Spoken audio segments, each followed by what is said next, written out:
Olá, boa noite. Na live de hoje, vou te ensinar de forma simples os principais pontos de atenção num processo de desligamento. O que você precisa verificar, quais pontos você precisa checar quando você vai fazer um desligamento de um funcionário. Então, o tema da live vai ser isso. Vamos falar item por item, discutir vários pontos de estabilidade, pontos de convenção coletiva. Então vamos lá. Quem tiver dúvida referente à rescisão, aproveita e já vai colocando isso aqui aí no comentário pra gente. Um outro ponto importante: se você conhece alguém que trabalha no departamento pessoal, tem um aviãozinho aí na live, manda para algum amigo que trabalha no DP. Tem pontos que a gente às vezes não dá muita atenção. Isso faz total diferença lá no cálculo e o processo mesmo de desligamento. Então aproveita esse momento e indica a live aí pro pessoal. Vamos lá, sejam bem-vindos, vamos começar. Qual que é o primeiro ponto de atenção que a gente tem que ter quando a gente vai fazer um processo de desligamento? Por que eu falo processo de desligamento? Porque fazer um desligamento de um funcionário, né, de um empregado dentro da empresa, é um processo. Existem várias etapas até a finalização, até a entrega dos documentos para esse empregado. Então, assim, é importante a gente entender como que funciona esse processo e como a gente vai fazer etapa por etapa, ok? Então, vamos lá. Primeiro item que eu acho, assim, o item mais importante no processo de desligamento é a gente fazer um checklist de desligamento. Por quê? Porque, gente, olha, é complicado a gente lembrar de todos os eventos, todos os itens que a gente tem que checar, todas as etapas de um processo de desligamento. A gente sabe que um processo de desligamento é um processo muito complicado para o empregado, né? Que ele foi desligado da empresa, né? Vai ter que conseguir uma recolocação, às vezes não era esperado, às vezes ele queria, mas enfim, é um processo muito delicado para ele. E a gente, como departamento pessoal, tem que tomar o máximo cuidado possível para não errar, para não pular um processo, né? Para não pular uma etapa. Por quê? A gente sabe que todo processo que acontece dentro do departamento pessoal, a gente fica passível, né? A empresa fica passível de uma fiscalização, de uma reclamação trabalhista. No processo de desligamento, isso se amplifica muito mais, porque o empregado ele já está sensibilizado com esse desligamento. Se ele percebe que ele está recebendo verbas indenizatórias a menos, ou se ele tinha uma estabilidade e não foi verificado isso, a chance de ele entrar com uma reclamação trabalhista é muito maior. Então a gente tem que ter bastante cuidado, ser bem minucioso referente ao desligamento. Então vamos lá. O checklist é um passo importante para você não esquecer nenhuma etapa. Então o que vocês podem fazer? Aproveitar e anotar todos esses itens que eu vou discutir aqui referente à rescisão e montar o seu próprio checklist. O que acontece? Tem empresas que têm particularidades diferentes umas da outra. Não dá pra gente simplesmente ter um checklist padrão. Toda empresa tem que fazer aquele checklist, tem que olhar aqueles itens. Cada sindicato é sindicato, cada empresa tem sua particularidade, a gente precisa checar a empresa. Quem trabalha história e contabilidade, muito mais, porque cada cliente vai ter suas particularidades. Então é importante a gente ter esse checklist para simplesmente não esquecer de fazer algum item aqui que é importante. Vamos lá. Primeiro item, que eu acho super importante. Nós, do departamento pessoal, desenvolver, junto com o RH ou junto com a diretoria da empresa, uma requisição de desligamento. Então, assim, todo desligamento que acontecer na empresa não vai ser lá o líder ou o dono da empresa que vai ligar lá no DP. Olha, Fernanda, quero mandar fulano embora. Como que eu faço? Não. Vai ter uma requisição. Essa requisição não precisa ser um formulário. Pode ser uma requisição no e-mail. Um formulário no e-mail para ele preencher com os dados que a gente do DP precisa. Porque o empresário ou o dono da empresa, quem trabalha em história de contabilidade, ele não sabe quais informações ele precisa passar para a gente do DP. E às vezes vem informação faltando, né? Ele não coloca lá se o aviso prévio vai ser trabalhado ou o aviso prévio vai ser indenizado. E aí complica isso, porque aí você não sabe o que fazer no momento da emissão do aviso. Então, se você já faz uma requisição e já vai ter todos os campos lá, se é aviso prévio indenizado, se é aviso prévio trabalhado, se é término do contrato de experiência, se tiver todas as informações, facilita, porque a gente já recebe a informação de forma correta. Então, reduz o nosso trabalho e, principalmente, reduz um retrabalho que pode ser possível se a pessoa não se expressar bem, você entendeu uma coisa, mas era outra. Então, se tá no documento, tá ali padronizado, é muito mais simples. Então, implantar um cheque, uma requisição de desligamento, isso é importante. Um outro ponto que é importantíssimo e não tá na legislação, está nas convenções, é estabilidade. Estabilidade do quê? De aposentadoria, estabilidade de retorno de férias, estabilidade de afastamento por auxílio-doença. Porque na legislação, na CLT, não tem nada falando de estabilidade, por exemplo, de aposentadoria. Não tem estabilidade de férias, não tem estabilidade de retorno de auxílio-doença, mas existe um monte de convenções coletivas que tem uma cláusula lá específica na convenção falando que tem estabilidade. Tem várias que têm estabilidade de férias. A grande maioria tem estabilidade quando o funcionário está próximo a se aposentar. E aí ele tem toda uma variante lá, toda uma sequência falando por que aquilo. Às vezes o funcionário tem que ter X tempo na empresa, né? Para poder ter direito àquela estabilidade. Então, assim, precisa consultar a convenção coletiva. Não tem como a gente não ter essas informações de convenção coletiva. Por quê? Mandou um funcionário que tinha estabilidade na convenção coletiva, dispensou o funcionário, o que tem que fazer? Readmitir esse funcionário. E a gente sabe que isso é um processo tão delicado, é um processo tão assim, acaba sendo chato, né? Da gente fazer, poxa, eu errei, mandei o funcionário embora, ele tinha, né? Fiz toda a documentação, emiti o aviso e eu errei do DP, porque eu não chequei que ele tinha estabilidade, por exemplo, de retorno de férias. E aí ele voltou de férias e a empresa dispensou e eu fiz e tinha estabilidade, agora eu vou ter que pagar essa estabilidade. Ou pior, quando é aposentadoria e ele tem que readmitir o funcionário. Ah, gente, é chato, o funcionário já fica sem clima, todo mundo fica sem clima, é desagradável. Então, assim, não esqueça, marca isso aí, não esqueça. Olha a convenção coletiva, tenha o hábito de ler a convenção coletiva. Faça um resumo da convenção, né? Para quem é empresa, tem uma convenção coletiva, é simples, mas quem é história de contabilidade, que tem aquele montão de convenção coletiva, como é que você vai decorar tudo? Então, se você tiver lá no seu checklist, que convenção coletiva, aquela categoria, tem estabilidade de férias, de retorno de auxílio-doença, fica mais fácil, mais simples. Então, é um item bem importante a questão de consultar a estabilidade. Outro item que é importante a gente consultar é a questão de acidente de trabalho. Gente, só tem estabilidade de acidente de trabalho quem ficar afastado pelo INSS por conta desse acidente de trabalho. Enfim, aconteceu um acidente de trabalho. Ou o empregado estava lá trabalhando, ou de percurso, porque de percurso também é acidente de trabalho. Existia uma instrução normativa que falava que não era, mas ela perdeu a validade e sim, é considerado acidente de trabalho percurso também. Então, se ele estava lá no percurso, da casa até o trabalho, ou do trabalho até a casa, ou se acidentou lá executando as suas funções lá trabalhando, o que precisa ser feito? Precisa ser feito o CAT.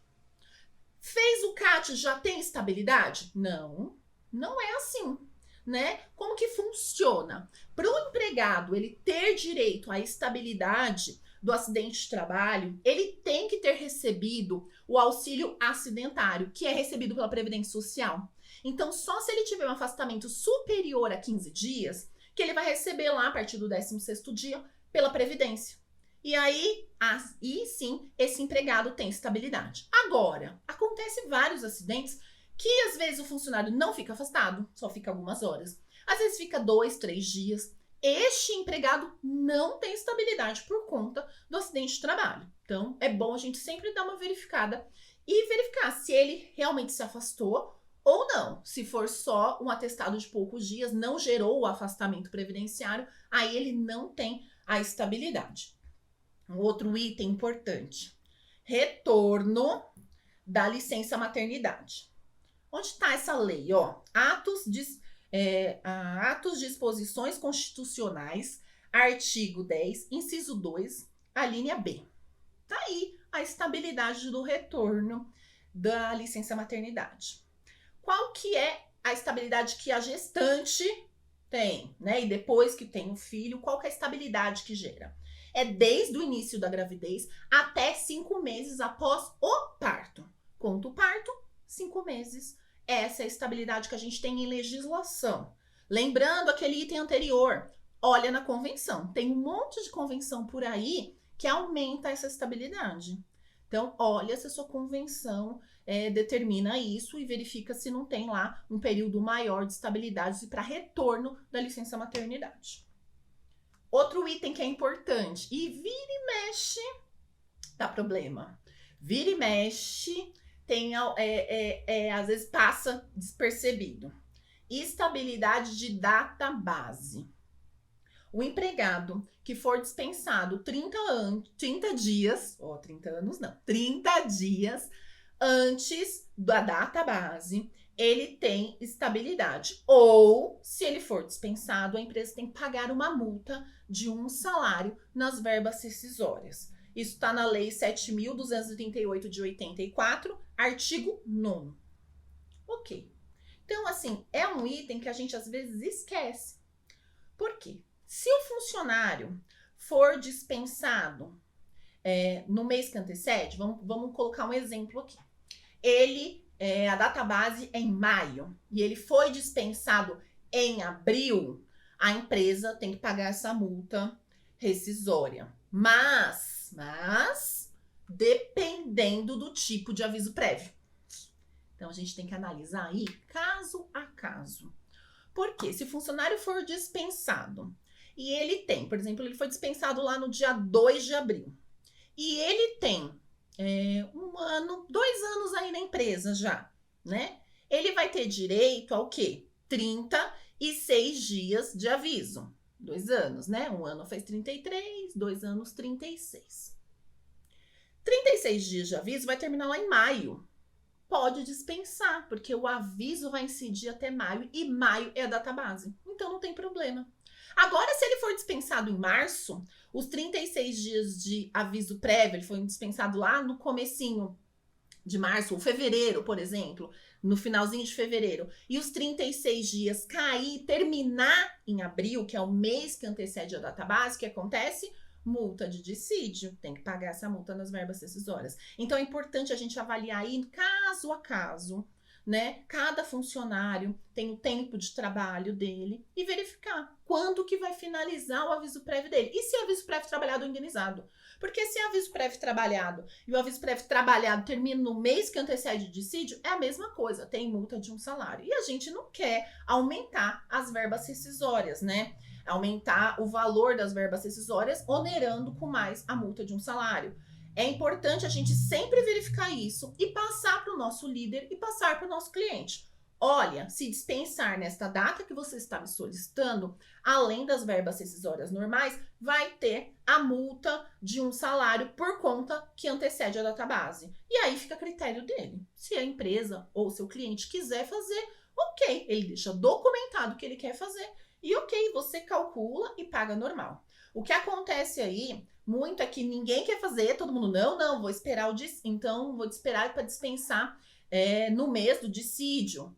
E aí a gente também tem que depois, quando sair o dissídio, recalcular essa rescisão com a diferença do dissídio. Então é importante verificar esse item aí referente à data base. Outro item de atenção referente à estabilidade, que é o quê? CIPA. A gente acaba esquecendo, quem é do DP às vezes esquece referente à condição de CIPA. tem estabilidade quem é votado pelos empregados, né, na CIPA. Quem é representante da empresa não tem estabilidade, gente. É só quem é votado, eleito pela CIPA, aí tem estabilidade sim. Que é quando começou o mandato até 1 ano após o término desse mandato da CIPA. Então, é importante a gente sempre verificar. Funcionário é da CIPA? Não é? Então, vamos verificar aí se ele vai ter estabilidade ou não, se ele é só um funcionário indicado pela empresa, né? Porque a empresa também tem que indicar os funcionários patronais, né? Da parte da CIPA. Essas pessoas não têm estabilidade. Outro item bem importante, contrato de experiência. É comum dispensar no término do contrato de experiência. Enfim, contrato de experiência serve justamente para a gente verificar se aquele empregado, ele atende, né, a expectativa daquela vaga, a demanda daquele trabalho. Então, justamente o contrato de experiência serve para isso. E aí, é importante a gente sempre checar as datas de término do contrato de experiência. Porque, às vezes, a empresa, às vezes, faz uma conta de forma errada, ou o líder faz uma conta de forma errada, ou esquece também da questão do contrato de experiência, e às vezes a experiência termina dia 9 e ele quer dispensar o funcionário, o empregado, no dia 10. Não, gente, dispensa no término do contrato, porque aí as verbas rescisórias são muito menores. Não tem aviso prévio, não tem a multa do fundo de garantia. Então, aí, se você dispensar no término do contrato de experiência, vai diminuir bastante o valor das verbas rescisórias. Então, é importante observar aí a data. O que é um item importante, assim, que eu aconselho vocês fazerem? E eu faço sempre também. É o seguinte, faz um controle de contrato de experiência. E sempre passa para o seu cliente ou por líder daquela pessoa. Coloca lá, funcionário tal, ele foi admitido em tal data. A primeira experiência, se a empresa utilizar 45 e 45 dias, a primeira experiência vence em tal data. Aí vai ter a prorrogação que vence em tal data. Manda essa informação para o líder, para o seu cliente, porque ele fica acompanhando. Porque se o empregado, por exemplo, ele não atendeu as expectativas da empresa, não foi exatamente aquilo que ele gostaria a empresa gostaria de ter, né? Não atendeu a demanda da empresa, não se adaptou àquela função. Isso acontece, isso é comum, isso é normal. É dispensado no término do contrato de experiência, porque aí a rescisão fica muito menor. Sabendo que também temos a opção de desligar antecipadamente ao contrato de experiência. Só que quando você dispensa antecipadamente, a empresa tem que pagar metade dos dias que faltam para completar o contrato de experiência. Então tem essa verba a mais. Não tem um aviso, mas tem essa verba a mais. Então, se a empresa conseguir dispensar nos términos, é muito mais simples, fica muito mais barato para a empresa, né? Não vai onerar tanto a empresa se ela dispensar no término do contrato de experiência. Um item que sempre gera confusão. Esses dias me perguntaram. Aviso prévio. Pode cumprir aviso prévio em casa? E aí? Pode a empresa chegar em mim hoje e falar, Fernanda, eu tô te dispensando e você vai cumprir aviso prévio trabalhado, só que lá na sua casa. Só que você não vai fazer home office. Você não precisa fazer nada. Você fica lá na sua casa, recebendo o seu salário normalmente, tudo normal, como se estivesse trabalhando, mas você fica lá. Pode? Não pode. Eu não sei quem foi que inventou essa história de aviso prévio em casa, gente. Não existe isso. Então, assim, não pode aviso prévio trabalhado em casa. Não pode. Aviso prévio, ou ele é indenizado ou trabalhado. Em casa, só se ele faz home office. Mas se ele executa trabalho home office, ok. Ele continua fazendo o trabalho dele lá, os 30 dias de aviso. Ok. Mas em casa, esqueça, X, corta isso. Não existe. Ok? Um ponto importante também referente ao aviso prévio trabalhado. Muita gente, às vezes, não sabe disso. Muito empregado não sabe disso. Quem escolhe se vai ser no aviso prévio trabalhado redução de 7 dias ou 2 horas não é a empresa. Não adianta você emitir o aviso prévio já com aquela opção de 7 dias lá grifadinha. jaticada. Não pode não, tá? Tá errado. Não pode. Quem seleciona isso é o empregado no ato do desligamento. Quando vai dispensar o empregado e ele vai trabalhar o aviso prévio, você dispensa o funcionário. Gente, cuidado com essa questão de dispensar o funcionário, o empregado. Empatia. Um lugar reservado, tá? Se é o DP que faz a dispensa do empregado, vai para uma salinha separada. Se é o líder, se é o dono da empresa, orienta ele. Não precisa dispensar o funcionário na frente de todo mundo. Cuidado com como vai dizer que ele está sendo dispensado. Um desligamento bem feito. Um momento de entrega do aviso prévio com empatia, com responsabilidade, evita um número enorme de reclamação trabalhista. Do que você chegar no empregado no meio de todo mundo. Ó, aqui seu aviso, tô te mandando embora. Gente, não é assim que manda embora. Não manda embora por WhatsApp. Gente, não pode mandar a pessoa embora pelo WhatsApp. Não pode mandar um e-mail para ele, tava lá trabalhando home office. Chama ele até a casa, até a empresa. Marca uma reunião, faz a dispensa. É um momento delicado da vida do empregado. Não dá para fazer assim de qualquer jeito. A gente sabe que existe situações, por exemplo, de abandono de emprego. Você precisa mandar um telegrama, porque informando lá da justa causa dele. Ok, mas um funcionário que abandona o emprego não quer saber nada da empresa. É diferente daquele que está lá, dando às vezes o melhor que ele acha que é possível para a empresa. Às vezes não atendeu a expectativa da empresa, isso é normal, isso é natural. E é dispensado de qualquer jeito. Gente, cuidado. Faça um desligamento bem feito. Eu, Fernanda, o que eu indico e eu recomendo? Que se for o departamento pessoal que for dispensar, que o líder esteja junto.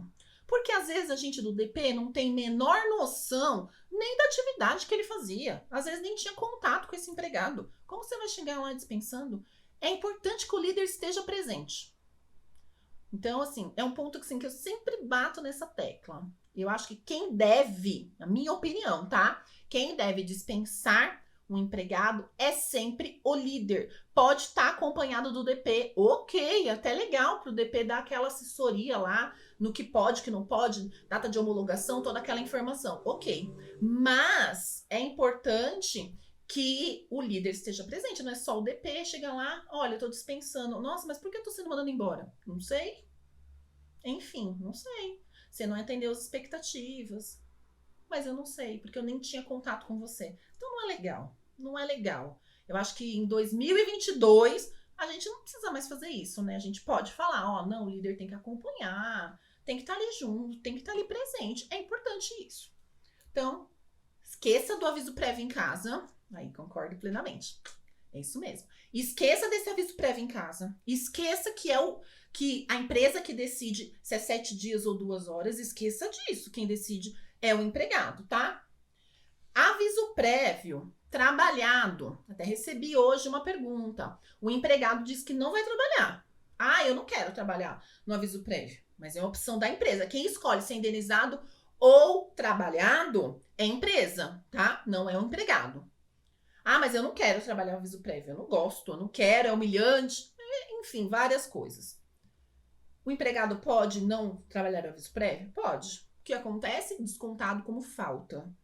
É importante que você deixe ele ciente disso, tá? Porque às vezes o empregado não sabe, acha, vou falar que não quero cumprir o aviso prévio, ok. Aí chega lá no dia da homologação, tem aquele desconto lá das faltas, e aí ele fica enlouquecido com o DP. Mas por que você não me avisou? Então avisa. Você não precisa, ninguém é obrigado a nada. Mas se você não cumprir o aviso prévio, ele vai ser descontado, tá? Um outro item que gera um monte de dúvida sempre. Funcionário pediu demissão, fez lá a cartinha de próprio punho, entregou no departamento pessoal. E aí ele pegou e entregou uma declaração da empresa, que ele está saindo da sua empresa, está indo para a empresa lá do concorrente. Uma declaração que ele vai ser admitido lá naquela empresa. E ele entrega para você, olha, eu tô pedindo demissão, mas eu consegui um novo trabalho. Então eu não vou cumprir o aviso prévio no meu pedido de demissão, porque eu consegui um novo trabalho. Então você tem que me isentar.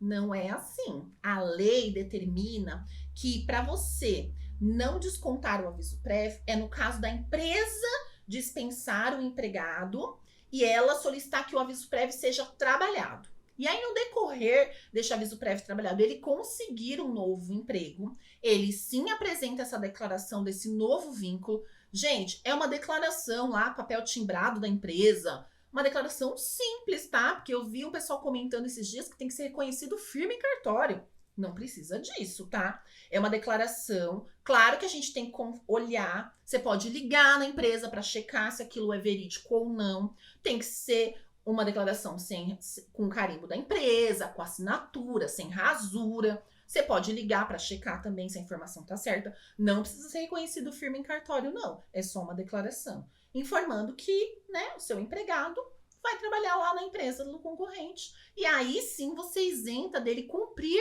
o resto do aviso prévio. E aí, qual que é a data do desligamento?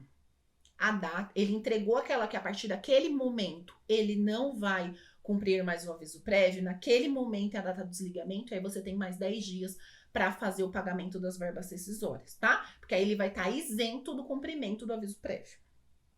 Então, pedido de demissão, acontece muito isso, que a pessoa, né, ela consegue um novo emprego, e aí o que ela faz? Ela pede demissão e apresenta a cartinha. E aí, essa cartinha não tem validade nenhuma. Se ele não cumprir o aviso prévio, quando pede demissão, a empresa pode descontar esse aviso nas verbas rescisórias, mas ela pode, não que é obrigatório, ela pode descontar. Se ela tem o hábito de descontar de todos os seus empregados, desconte de todos. Não pode assim. Ah, para esse eu desconto, para esse não, para esse eu desconto, para esse não. Não, isso não pode, tá? Que isso gera reclamação trabalhista, isso é pesado, hein? Porque está fazendo diferença entre os empregados. Então, cuidado. Se a empresa desconta de todo mundo, é de todo mundo. Se ela não desconta de ninguém, é de ninguém, tá? E quando o empregado pede demissão e vai cumprir o aviso prévio, não tem aquela redução dos 7 dias ou 2 horas. Ele tem que trabalhar o aviso prévio no seu horário normal de trabalho e os 30 dias. Isso no pedido de demissão. Tá bom, gente? Carta do novo emprego. Homologação. Esse tema aí é complicado, delicado. Por quê? Homologação. Sabemos que empregados que têm mais de 1 ano de trabalho na empresa não precisa mais homologar. Isso né, essa legislação está em vigor desde lá da reforma trabalhista, lei de novembro de 2017. Antes, precisava homologar todo mundo. Mais de 1 ano, tinha que homologar, ou no sindicato ou no Ministério do Trabalho. Mas, com a reforma trabalhista, não precisa mais homologar empregados que têm acima de 1 ano. Menos de 1 ano, ok, não precisava mesmo antes. Só que tem 2 detalhes aí, que é bem importantes e é fundamental para a nossa segurança do nosso trabalho. Empregados que têm estabilidade e pede demissão, tem que homologar. Isso está no artigo 500 da CLT. Precisa homologar para poder ter validade esse desligamento. Então, o empregado, por exemplo, que teve um acidente de trabalho, ficou afastado lá 2, 3 meses lá pela Previdência, voltou, trabalhou 1 mês e pediu demissão. Pode aceitar a demissão? Pode, não tem menor problema. Pode aceitar a demissão. Faz o processo demissional tudo normal. Ele faz o pedido de demissão, a cartinha lá de próprio punho, tudo certinho. Não muda nada do tradicional que a gente está acostumado a fazer. A única diferença é que é obrigatório a homologação, ou no sindicato, ou no Ministério do Trabalho. Precisa homologar nesse caso. Porque senão, essa estabilidade, esse pedido de demissão na estabilidade, perde-se o valor. E aí, se ele entrar com uma reclamação trabalhista, tipo, me arrependi, acho que eu quero voltar, ele pode voltar. Então, atenção nas questões de estabilidade. Outra atenção, se na convenção coletiva estiver descrito que é obrigatório aquela categoria realizar as homologações no sindicato. Isso está no artigo 611A e 611B da CLT. Se tiver lá que é obrigatório realizar, tiver uma cláusula, é obrigatório realizar as homologações no sindicato da categoria, precisa homologar? Precisa. se tiver em convenção coletiva. O que não pode, gente, é sindicato cobrar para fazer para fazer homologação. Isso não pode. Não pode. E a gente sabe que a maioria dos sindicatos cobram. Infelizmente. E isso não pode, isso é ilegal. Você pode denunciar o sindicato ao Ministério Público do Trabalho se ele estiver cobrando para fazer homologação. Não pode cobrar. Isso é totalmente ilegal. A gente sabe que a gente tem esse problema aí, que a gente precisa homologar.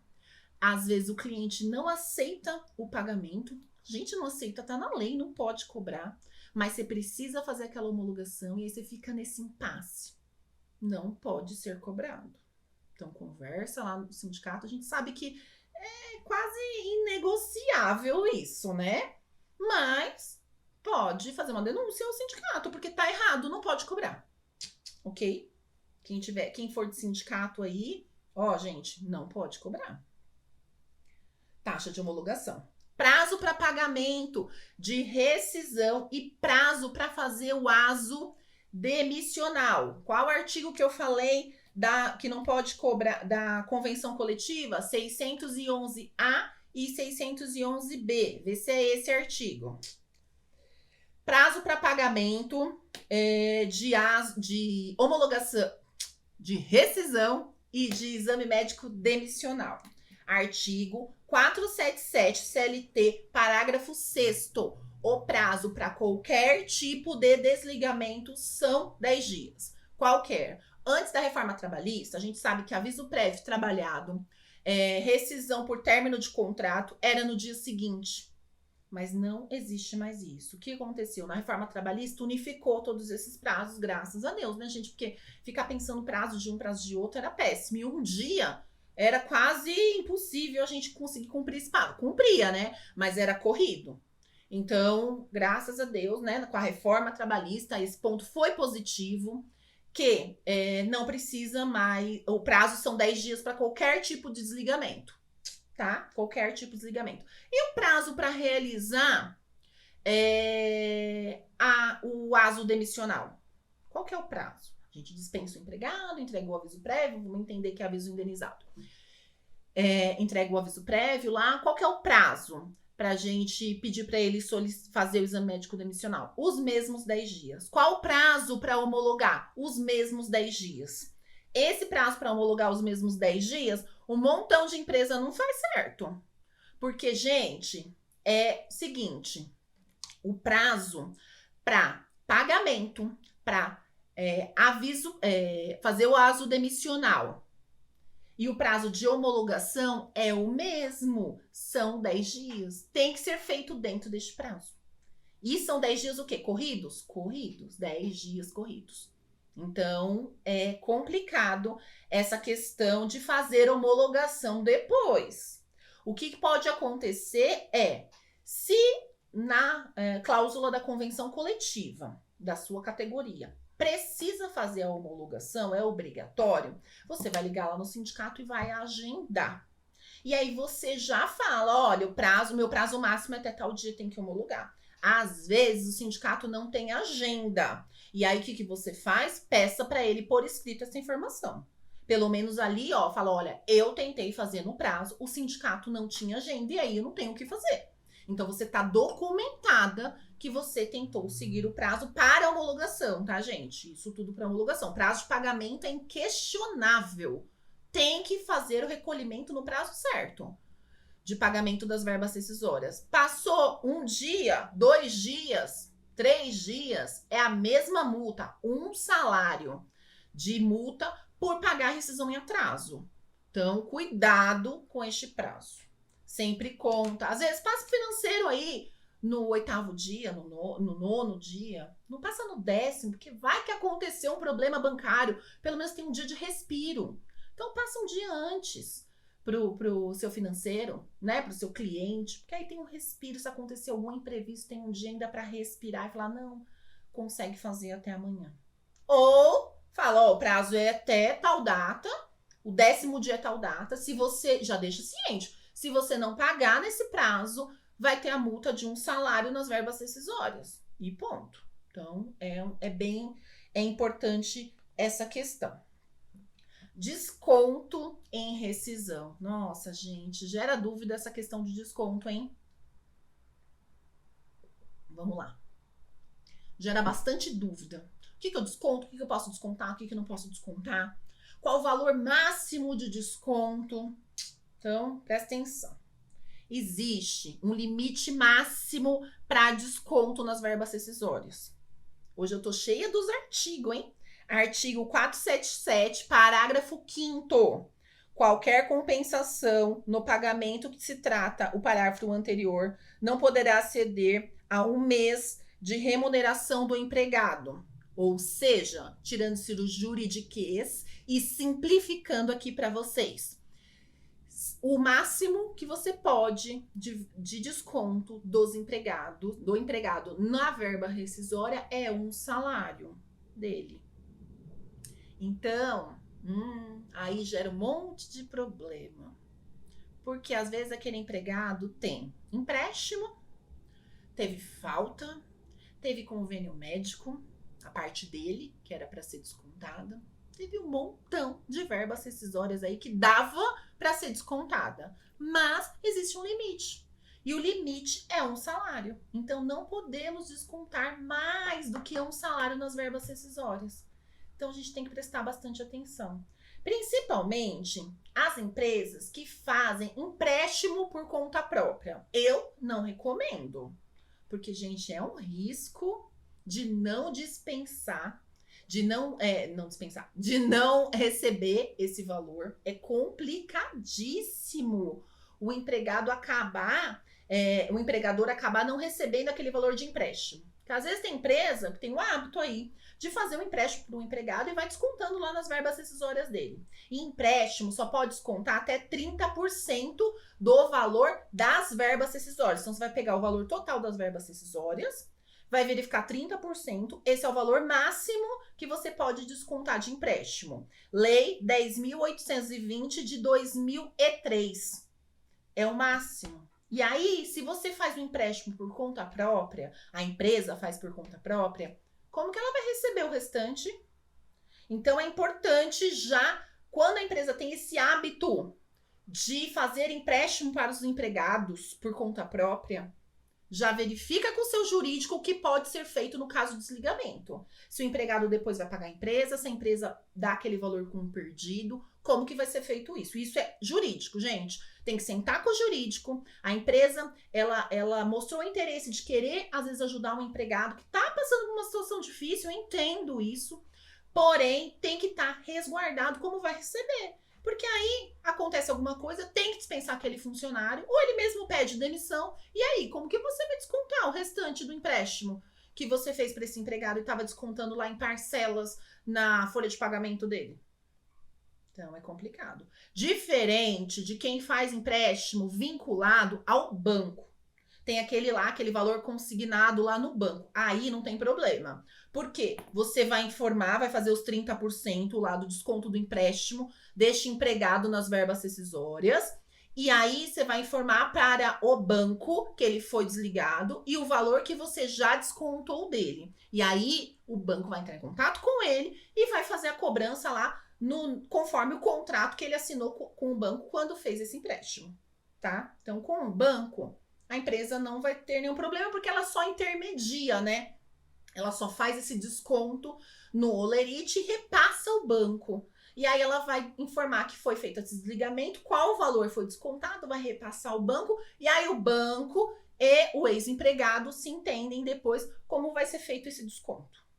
Como que o empregado vai realizar o pagamento desse desconto, tá? Então, é importante isso. É um item que às vezes acontece bastante, às vezes da empresa, principalmente as empresas pequenas, vê algum empregado que tá passando por uma situação difícil, faz esse empréstimo, aí quando dispensa o empregado não tem como descontar das verbas rescisórias esse valor total, às vezes o valor é muito alto e você só pode descontar um salário dele das verbas rescisórias. Então, toma cuidado com isso. O que é obrigação nossa do DP? Avisar. Avisar que é dessa forma. Essa é a nossa obrigação. Quem vai tomar a decisão não somos nós do DP. Não sou eu que vou tomar decisão. Eu vou avisar o meu líder, o meu chefe, o meu gestor, o meu cliente, quais são as regras de acordo com a legislação. Eu aviso, eu documento isso. A atitude, a ação que vai ser tomada, isso vai ser de responsabilidade, não minha do DP, mas sim ou do dono da empresa ou do líder. Isso é de responsabilidade, tá? Então é importante esse item aí do empréstimo, que às vezes a gente acaba passando batido e acaba gerando um problema lá na hora da rescisão. E agora, como que eu vou fazer esse desconto, tá? Outro item importante. Estamos quase finalizando. Estamos no último item. Saque aniversário do FGTS. Ai, gente. Por que a Caixa inventa esse tipo de desligamento? Tipo de saque? Só para dar trabalho para o empregado e para a gente do DP, né? Porque as pessoas que, a grande maioria, tá? Que vai lá e se beneficiam do saque aniversário do FGTS, o que acontece? Elas não entendem exatamente, elas não perguntam, não tiram toda a dúvida dela lá na Caixa Econômica. E aí, quando ela é dispensada, isso gera um auê. Sim, já aconteceu comigo de empregado reclamar, falar assim, mas a Caixa disponibilizou, falou que aquele dinheiro do saque aniversário estava lá, eu saquei. Mas agora eu fui dispensado e eu não posso sacar todo o meu fundo de garantia. Eu só posso sacar a multa do fundo de garantia, né? Eu não posso sacar o saldo do FGTS. E agora o que eu faço? Não faz, gente, não pode. É a modalidade que o empregado, ele optou por aquela modalidade de saque aniversário. E aí o dinheiro fica preso lá na Caixa no momento que o empregado mais precisa, que é o momento de desligamento. Então, assim, é uma opção ter o saque aniversário? É uma opção. Às vezes o empregado tá passando por uma dificuldade e aquele é o último recurso. Ok, mas fique ciente que se você for desligado, né, a gente do DP, é importante às vezes passar esse comunicado, às vezes para os nossos empregados, para os nossos clientes, para orientar os empregados referente a isso. Avisar que quem optar pelo saque aniversário, na hora que for desligado, só saca a multa do fundo de garantia. O saldo do FGTS vai ficar bloqueado lá na Caixa e vai ser sacado anualmente conforme a data de aniversário e conforme a tabela lá da Caixa Econômica tem, que é os valores que são devidos. Então é importante que a gente do DP oriente isso. Porque o que acontece? Quando a gente não orienta e o empregado não saca o FGTS, onde ele vai bater? Lá na porta do DP e falar, você não liberou meu fundo de garantia. Por que eu não consigo sacar? Você fez errado. Cadê o meu dinheiro? Eu não consigo sacar. E aí a gente vai descobrir depois que o empregado fez essa opção do saque aniversário. Então aí complica a nossa vida, do empregado, de todo mundo. Então é importante a gente orientar, passar alguns comunicados orientativos para os nossos empregados, para os nossos clientes, informando esse tipo de coisas que podem acontecer e vai gerar problema. Então, é um serviço, na verdade, é um serviço consultivo. Você vai prestar um trabalho antecipadamente, antes de acontecer o problema. Você vai se antecipar e falar, olha, isso pode acontecer, esse problema. Então, estou te orientando aqui. Então, gente, referente ao desligamento, foi todos esses itens que eu passei aqui para vocês. A live vai ficar salva. Se vocês tiverem alguma dúvida, comenta lá no descritivo da live. Eu vi que teve pergunta, eu vou voltar aqui para responder. Vamos lá.